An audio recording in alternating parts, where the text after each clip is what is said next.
Anies dalam salah satu captionnya di media sosial merasa speechless melihat begitu besar apresiasi warga Makassar menyambut kehadirannya.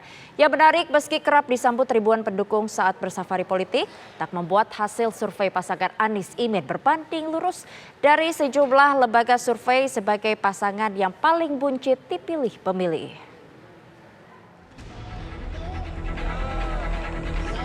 Pasangan Capres dan Cawapres Anies Baswedan dan Muhaimin Iskandar melepas ratusan ribu warga peserta Jalan Gembira di Makassar, Sulawesi Selatan. Membludaknya para pendukung Anies Caimin yang memenuhi sepanjang Jalan Jenderal Sudirman Makassar itu pun diabadikan sejumlah peserta di akun media sosial mereka. Tak terkecuali Instagram milik Anies Baswedan dan Muhaimin Iskandar. Di survei terakhir yang kami lakukan, survei telepon secara nasional, itu kita menemukan kita mulai memasangkan ya, karena sudah Anies Baswedan sudah berpasangan dengan Muhaimin Iskandar. Kita coba melakukan simulasi bagaimana efek dari pasangan atau deklarasi pasangan Anies dengan Muhaimin Iskandar. Kita lakukan survei 3 hari setelah deklarasi Anies Muhaimin di Surabaya. Kita lakukan 5 sampai 8 September dan hasilnya adalah yang angka absolutnya yang di atas adalah Ganjar Pranowo sekitar 35%, kemudian Prabowo Subianto sekitar 31%.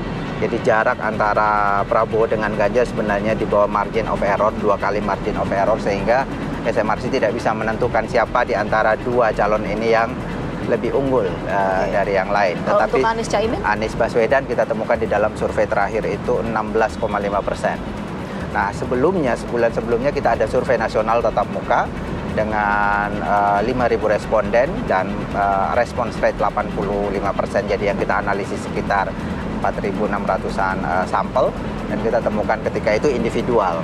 Ganjar sekitar sama dengan yang tadi sekitar 35%, Prabowo 33% dan Anies ketika itu 20,4%. Jadi kita lihat komposisinya. Intinya yang kita temukan dalam survei terakhir ini, pasca deklarasi Anies Muhaimin kita belum menemukan ada pengaruh yang cukup positif ya, terutama pada Anies Muhaimin. Survei itu harus logik ya. Apakah kemudian setelah 3 hari atau 5 hari disurvei setelah Muhaimin dan PKB eksodus keluar dari Prabowo, terus Prabowo bisa naik gitu loh. Ini kan ridiculous ya dalam bahasa Inggrisnya gitu. Jadi bukan saya saya cuma pengen teman-teman di lembaga survei introspeksi. Karena itu harus ada konsistensi ya. Misalnya gini, kalau pada saat keluar PKB dengan 10,21%, 10,26% itu kan jumlahnya itu kan kalau di untuk sekarang itu sekitar 15 juta suara.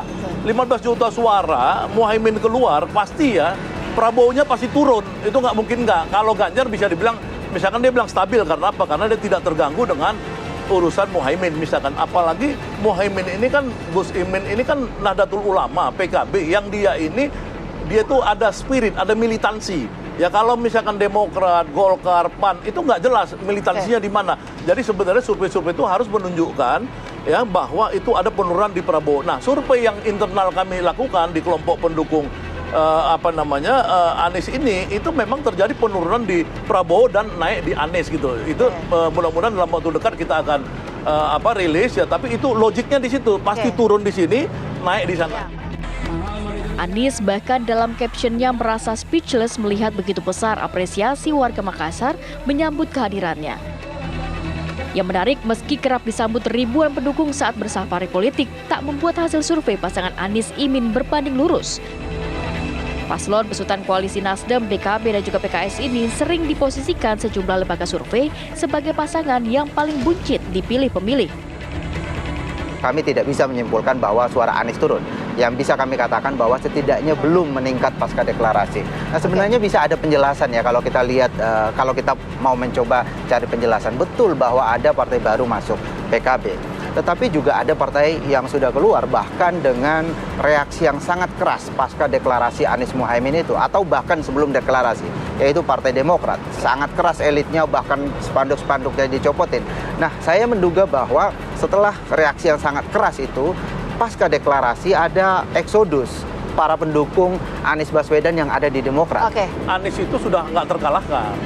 Ya, jadi itu bisa dilihat dari reaksi kubu lawan ya. Jadi kan ada 2 kubu sekarang nih. Kubu satu yang dia itu isunya perubahan, satu lagi isunya itu adalah keberlanjutan dan itu dibagi 2 antara Pak Prabowo dan Ganjar. Nah, melihat fenomena Anies ini setelah Muhaimin tarik diri dan masuk ke perubahan, ini mereka ketakutan. Dan mereka ini pengen bersatu. Jadi agenda sekarang yang dibicarakan ini adalah bagaimana bisa melumpuhkan Anies. Itu loh yang dibicarakan. Jadi survei-survei itu kita nggak tahu siapa yang order, siapa yang ini, karena pasti nggak mungkin bias diri ya secara umum. Tapi saya melihat 2 survei tadi, saya bilang di luar SMRC itu satu namanya PCR, ya, satu PRC, satu lagi ARCI ya, itu ada di dalam survei. Mereka khusus memotret Jawa Timur. Nah, yang satu dipotret itu saya bilang tadi ada turun 8% Prabowo, ya, yang satu lagi naik 6% Prabowo. Ini kan makanya saya bilang ini susah menjelaskan ini karena kita nggak punya benchmark. Tim TV One mengabarkan.